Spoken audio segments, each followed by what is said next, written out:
Každý rok sa stretávajú tisíce politikov, aktivistov a miliardárov, aby zachránili planétu. Prilietajú na klimatické samity, každý vo vlastnom súkromnom lietadle.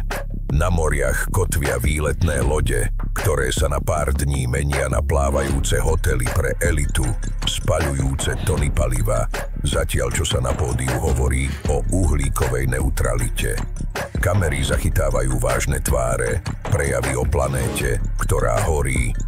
No v zákulisí sa podpisujú nové dohody, ktoré majú málo spoločné so záchranou Zeme a veľa s novými obchodnými modelmi, reguláciami a prerozdelením moci.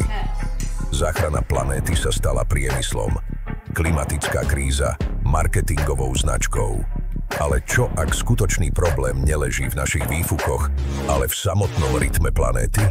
Čo ak klimatické zmeny nie sú len dôsledkom ľudskej činnosti, ale súčasťou hĺbšieho, starobilého cyklu, ktorý sa opakuje už milióny rokov? V tomto videu sa pozrieme na skrytý mechanizmus Zeme, precesiu, hlboký kolobeh vody a rytmus planéty, ktorý riadi klímu, oceány a možno aj osud civilizácií.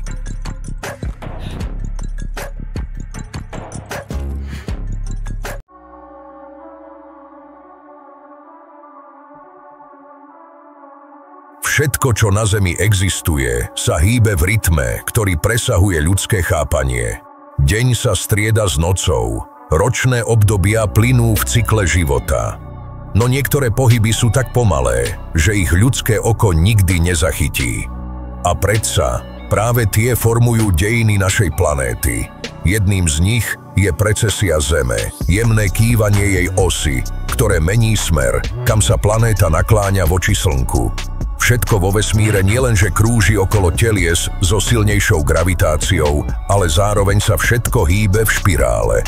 Mesiac obieha okolo Zeme, Zem obieha okolo Slnka. Slnko zároveň putuje našou galaxiou a obieha okolo jej centra a zrejme sa rovnako hýbu aj galaxie okolo centra nášho vesmíru a rovnako budú zrejme obiehať aj ďalšie vesmíry okolo centra vesmírov a tak ďalej, možno až v nekonečnej a človekom nepochopiteľnej slučke mnoho vesmírnych, mnoho dimenzií. Vráťme sa k tomu, čo dnes môžeme vedecky skúmať, a to je precesia Zeme. Tento pohyb trvá približne 26 000 rokov a hoci sa zdá zanedbateľný, ovplyvňuje všetko, od polohy hviezd na oblohe až po rytmus ľadových dôb, monzúnov a oceánskych prúdov. Precesia potichu udáva rytmus našej Zeme vzhľadom k okolitému vesmíru. Pomaličky mení to, kde sa na Zemi koncentruje teplo, kam putujú vetry a kde prší. V dlhých intervaloch určuje, kedy planéta dýcha teplom a kedy chladom, kedy sa ľady topia a kedy rastú. Zmeny v precesii môžu spustiť koniec jednej éry a začiatok druhej a niekedy aj pád civilizácie. No existuje ešte niečo hlbšie, niečo, o čom sa v školách takmer nehovorí. Zem má totiž svoj vlastný vodný dých. Voda na našej planéte nekoluje len medzi oceánom, oblakmi a dažďom, časť z nej sa stráca do jej útrop. V subdukčných zónach, kde sa zemské dosky ponárajú pod seba, sa obrovské množstvá vody, najmä v podobe minerálov, pohlcujú do hĺbky stoviek kilometrov. A tam, v plášti Zeme, voda čaká po tisíce, možno milióny rokov. A potom, cez vulkanizmus, trhliny a erupcie, sa znovu vracia späť na povrch.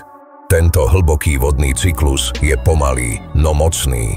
Keď sa voda sťahuje do hĺbky, planéta sa ochladzuje. Keď sa vracia späť, stúpa vlhkosť, teplota a ľady sa topia. Je to, ako by Zem dýchala. Jeden nádych trvá epochu, jeden výdych zmení svet. A práve tu prichádza to najzaujímavejšie. Čo ak rytmus tohto hlbokého dychu spolu s precesiou vytvára cyklické zmeny klímy, ktoré určujú, kedy sa civilizácie rodia a kedy zanikajú? Pozrime sa na minulosť a zánik civilizácií bez preukázaných vojnových konfliktov. Sumer, prvá známa civilizácia v Mezopotámii, vyrástla na hranici púšte a riek. Keď sa pred 4000 rokov zmenili zrážkové pomery a rieky sa stiahli, prišlo sucho a spolu s ním kolaps. Harapská kultúra v povodí Indu zmizla krátko po tom, čo jej rieky vyschli. Akadská ríša padla po megasuchu okolo roku 2200 pred našim letopočtom. A naprieč oceánom Anasazi, starí obyvatelia Ameriky, opustili svoje kamenné mestá po sérii neobvykle suchých rokov. Všetky tieto udalosti sa zhodujú s globálnymi zmenami klímy, ktoré mohli vzniknúť práve vtedy, keď sa Zem zhlboka nadýchla alebo vydýchla. Geológovia dnes nachádzajú dôkazy, že v plášti Zeme je ukrytých niekoľko oceánov vody. V kryštalickej forme, viazanej na minerály, no objemovo porovnateľných s povrchovými moriami. Táto skrytá voda môže meniť objem atmosféry, tlak, vulkanickú aktivitu a tým aj teplotu planéty. Keď na Zemi prevláda obdobie väčšej aktivity vody, ktorá na povrch prichádza z hĺbky, prichádzajú vlhké epochy, obdobia rastu, života, expanzie. Keď sa voda stiahne, atmosféra zoslabne a svet sa mení na prach a piesok, ľad a tmu. Vtedy miznú mestá, vysychajú rieky a ľudia hľadajú nové začiatky. Ak spojíme tieto poznatky, precesiu ako vesmírny rytmus a hlboký vodný cyklus ako vnútorný rytmus Zeme, dostávame fascinujúcu symbiózu. Rytmus, ktorý riadi klímu, život, aj smrť. A možno aj osud civilizácií, ktoré si mysleli, že stoja mimo prírody. Starovekí Sumeri, Egypťania či Majovia vnímali vodu ako dých bohov. Voda bola život, aj smrť.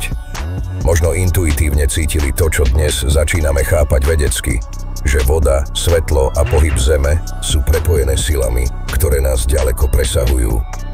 A tak, keď sa dnes pozeráme na klimatické zmeny, možno by sme si mali položiť iné otázky.